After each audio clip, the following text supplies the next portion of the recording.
Information is power, information is security, information is knowledge. On Labor Lens, we believe that working people around the world have real questions on their own. They want to know how the world of work operates, what it means to the employer of labor, how policies affect workers in the workplace. On Labor Lens, I ensure we engage effectively the organized labor, organized private sector, and government to get out of them information workers are in need of. I am Sharon Ijason, asking questions that make you get sense of the workplace.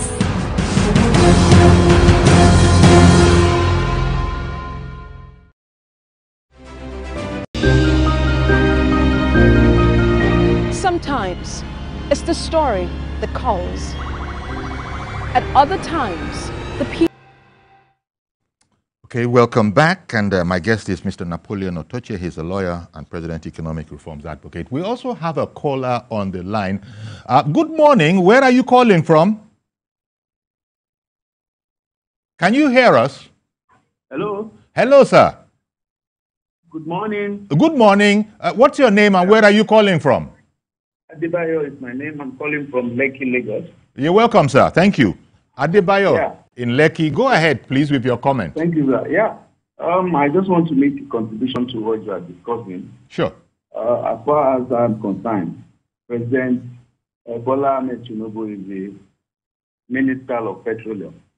And if he sees anything going wrong, which is open to everybody, should be the one to fix it. Because this Dangote refinery has been something that everybody has been waiting for. And thank God, this year, about 2 months ago, it came on board. So I don't see any reason why there should be any shenanigans. And when I listen to news or read in the newspaper, that some people are still importing petroleum products into Nigeria. And it's CBN that is approving the forest for the importation. I just babbled. Does Nigeria have the hope?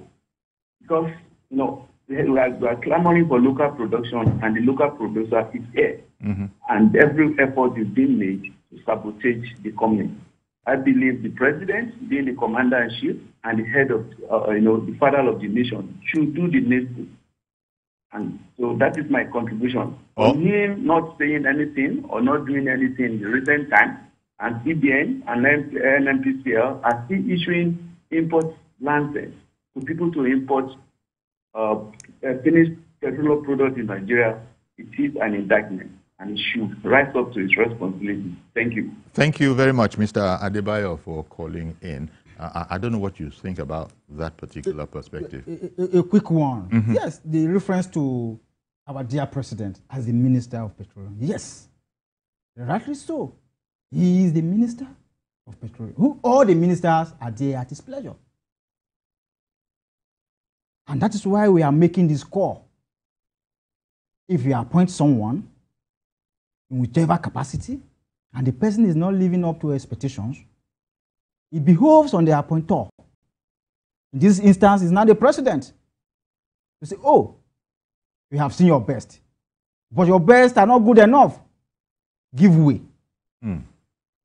I am sure you are aware that these matters, they can't, well, there are those who are saying that they can't and shouldn't come solely from the president's mouth because he's a Democrat, he's an accountant, he knows about finances, and these things, you can't stay in one room and say them because people are saying that, look, when you release these things, so to speak, to market forces, then we begin to get a true representation of matter. One, to what extent do you find this possible or indeed right? Because at some point it is said that no country leaves everything to market forces. No country leaves everything to market forces. But we are certainly striving in that direction, aren't we? We are, it appears. And my worry is not the terrain we had wanted to tow, but the objectives. One moment, please. I beg your pardon, because another caller has come on the line. Good morning. Thank you for calling in. What's your name and where are you calling from? Okay, this is George calling from Ikeja. Can you hear me? Yes, we heard you. Thank you very much for calling in. Go right ahead, please. Uncle Yori, I said this severally, that I do not know how the NNPC CEO managed to get his appointment renewed. If history is anything to go by, he hasn't done well. We have had several promises that refineries will work. He will postpone it month after month, year after year. Up till now, we don't have anyone that is working. A private man, set up a refinery to make it work. We had thought that with Dangote refinery in Nigeria, why we will not be using foreign exchange to buy crude, that's where we become cheaper. The price is not even the issue now. The issue is that the oil cabal are not ready to make things work. Yeah. So, to make Dangote's refinery to work for the benefit of us all. The speaker said something that caught my attention, that the president is the minister for petroleum. We all know that the president has a minister of state. The president cannot come and sit down at NNPC towers to be looking at files. He doesn't have that time. That's why he has minister of state. Uncle Yori, since this imbroglio started, have you heard from the minister of state for petroleum? I have a sensing that the NNPC and its management team, there are so many of them in that sector that are complicit in these conspiracies. And I think the president has to, in his usual courage, do something about NNPC for us to see a difference. We cannot remain like this, suffering in the midst of plenty for years. Yeah. I hear you. Thank you very much for calling in, Mr. George.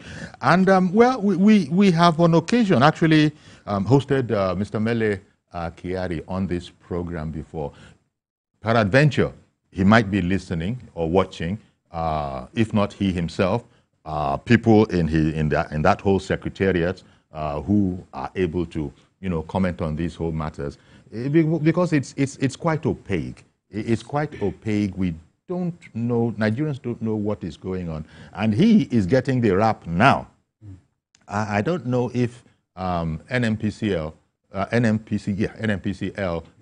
might like to, call in and clarify to the extent that that is possible. That would be a delightful contribution, because we do know that we are watched and listened to far and wide.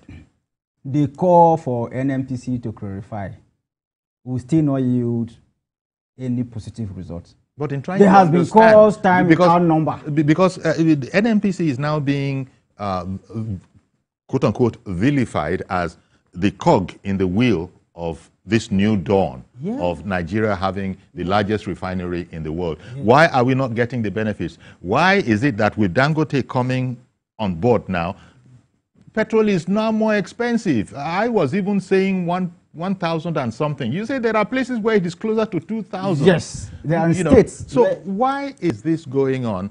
I don't know. If maybe, unless NNPC is not at liberty to speak, Mr. Mele Kyari, unless you are not at liberty to speak, because sometimes they say that there are people like that. The courts, for instance, it doesn't matter how wrong the public is getting it, they are not often at liberty to come out and state their own case in the general market square. No, the case with the NNPCL is a case of a decay that has gotten to a point where you can no longer cover the offensive odor. The odor is so offensive that you can, no deodorant can ameliorate the effect of the smell. That is the situation with the NNPC. Our National Assembly, oftentimes without number, have called public hearings, investigation upon investigation. Civil societies have also dragged NNPCL and its management to court for accountability and disclosure. That will still not change. As recent as last month, I'm aware, Femi Falana, SAN, wrote demanding for certain information on the basis of Freedom of Information Act. They refused. I'm also aware my colleague wrote to NNPC headquarters demanding for certain. If you see their response, you laugh. And they replied to say that they are not under any obligation to provide any information because now they are a private entity. That is their definition. So, is the operations of the NNPC, there is no single amount of the operation of the NNPC that is funded by taxpayers' money? The answer is no. NNPC is still being funded. Yeah. Civil servants that are there are still being paid from which coffers? And even, I mean, people shouldn't forget that Nigeria has a stake in Dangote refinery. By law, they took a stake, whether you like it or not, Mr. Promoter. Yeah. We, the Nigerian state, will take a stake. It is. So they have a stake. Nigeria also, as a country, has some shares in the refinery. That's what I'm saying. So the citizens will be interested in knowing, to a great extent, what happens there. Exactly. Another caller on the line. Good morning to you. Prince calling from Abuja. Good morning, Prince. Prince in Abuja. Yeah. Go ahead, please. Good morning to your guests in the studio. Good morning, sir. Thank you for calling. I think we should, first of all, interrogate issues surrounding NNPC turnaround maintenance in regards to our refineries. Because if we look at the empiric evidence and reviews that we've had in terms of cost, which Dangote have incurred in getting its own refineries, the first thing you now need to ask yourself is, what are the monies that have been spent before now on the turnaround maintenance? When we put this money side by side, the cost that Dangote have expended in building its own refinery, you'll see that if we as a country, we are serious with ourselves, we should be able to have as a government 2, 3, 4 standing working refineries built with turnaround money we've spent on the maintenance of our refineries that are not working. So if instead of celebrating the individuals, as you see the government of the day taking it by the horn and saying, if a single individual can build a refinery with what we've spent in maintenance of our refineries that are not working, we're giving these citizens the mindset to know that in the next 6 months, we'll have 2 new refineries working for us because we'll have the money to do that. If we have 2 refineries, new refineries being built by the government to complement what Dangote has today, I bet you in the next 1 year from now, this issue of fuel increment and all that will be a thing of the past. Because what we are looking at is Dangote as an individual has made his own refinery in the sense that he refines his products for the purpose of business and making profit. So he cannot sell to Nigerians when he knows very well that he's running a company, an independent company of his own that actually cuts across profit. But government should be able to have a closed substitute refinery that will say, okay, this is our own that can compete with Dangote to drive down the cost that we are incurring on our fuel. And if we have to do that, we'll have ourselves going forward on the pedestal for great place. But if we are not doing that, we'll still come back to the same circle. And we'll be moving around the circle and there won't be any headway for us as a country. Thank you for your time. And my regards to your guest. Indeed, thank you very much. Because I think he's saying it the way most people see it. Yes. Actually, because when you look at it, the Dangote refinery, for instance, he says he has half a million? Is it 500,000 or 500 million liters of fuel in storage? Yeah. He said it's even costing him money. Yes, to stock, and it looks like he is seeing it probably as something of a gang up. They're not coming to pick this thing. The marketers are saying that, no, it's too expensive. And besides, we want you to come and deliver to our depots. Not so the whole thing is a mess. And it does look as if, from not knowing very much about it, that Dangote refinery is being frustrated. Yes, just like the last caller, Mr. Prince said, the coming on board of Dangote refinery, we threw up some questions, and part of which is what is actually the cost of constructing a functional refinery? Because we will know from what we know Dangote spent. We know it cost a pretty penny. Even and then it was way over budget. What Dangote ultimately spent. Yes. Remember, first of all, it took longer and it cost a lot more than they had thought at the time. Yes. As at 2023, Nigeria has spent over 17 trillion on what they refer to as turnaround maintenance. Which disappeared. 17 trillion. It disappeared into the abyss. Of what they refer to as turnaround maintenance. We have not seen any function, any effect of those maintenances. And the fund will keep being budgeted, being released, and be spent. Would NNPC rightly be held responsible, or is there any other area? It is NNPC, only NNPC, and NNPC shall be held responsible for all our woes in the oil and gas industry. And why I'm particularly pained about Mele Kyari is that he has been there. He has been in the NNPC cycle for the past 33 years. 1991 to now, 33 years. He has been there. Well, and it has been a story of poor performance or poor performance. And he's perfecting the poor performance as the year goes by. Well, we are not getting results. As I said, the best for him in a good country, in a civilized country, he shouldn't even need any call from citizens for him to resign. He would have honorably with his team and table a national apology.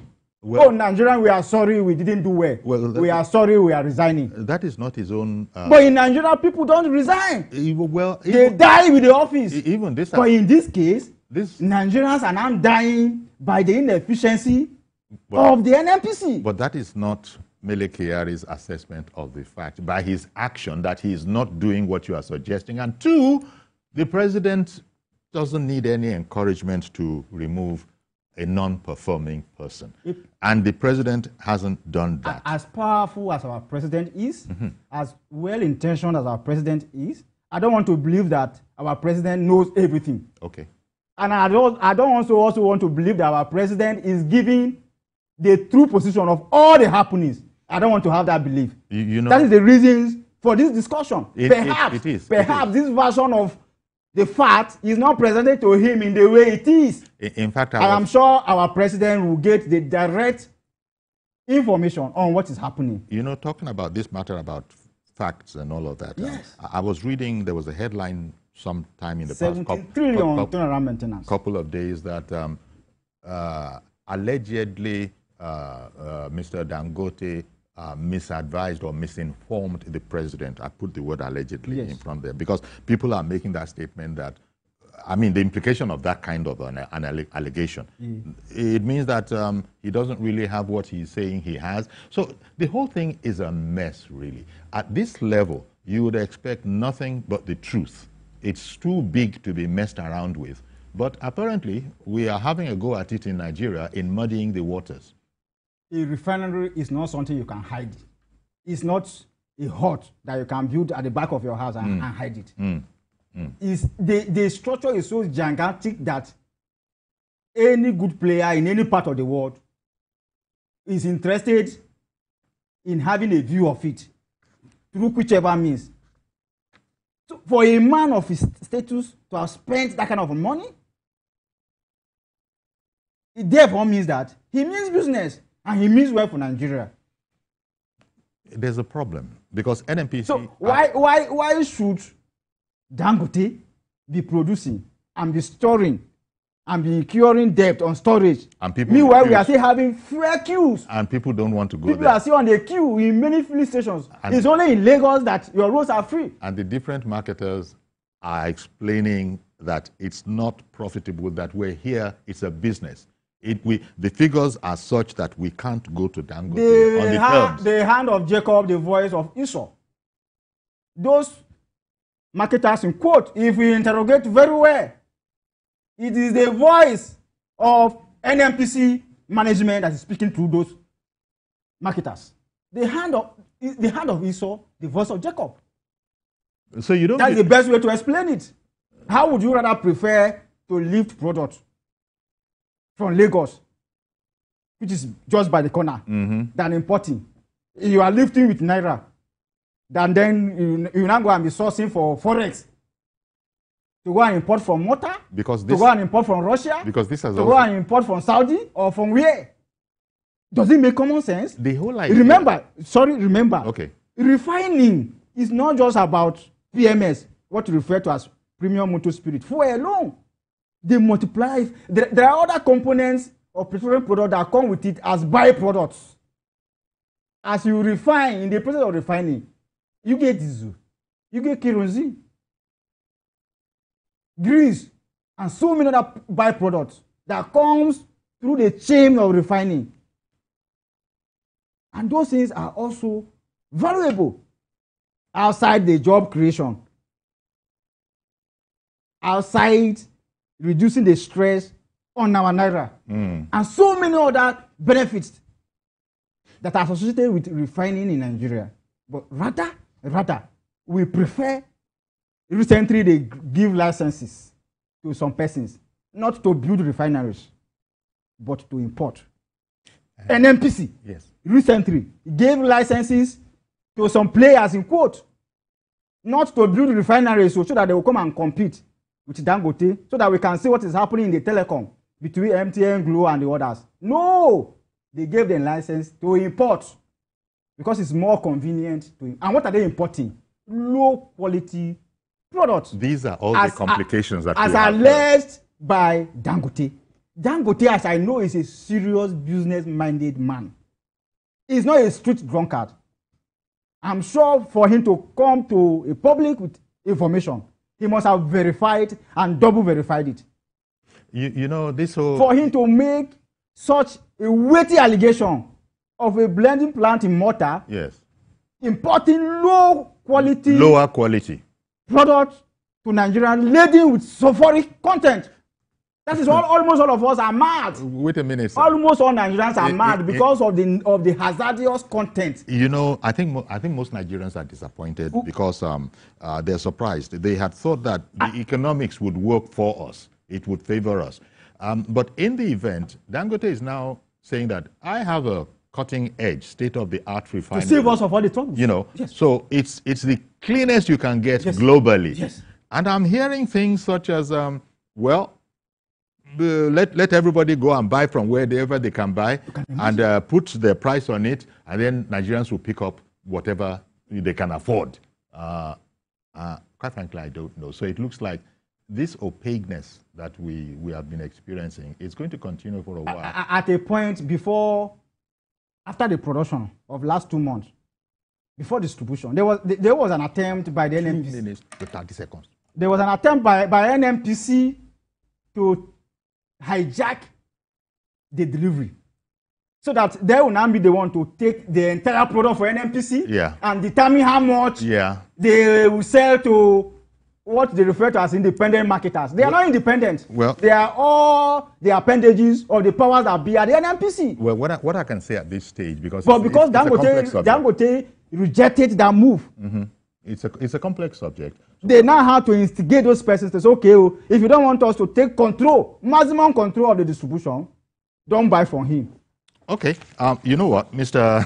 We are beginning to know the truth. Mr. Tachi, we're going to have to leave it here. But then again, let me again invite the NNPC to please give us a spokesperson, if not Mele Kyari himself, so that we get a better understanding of what is fast becoming a quagmire. The more they appear to talk to Nigerians, the more they get us confused, the more. And the more they even get us angry. And the more they create furthermore crisis. So what action did you want?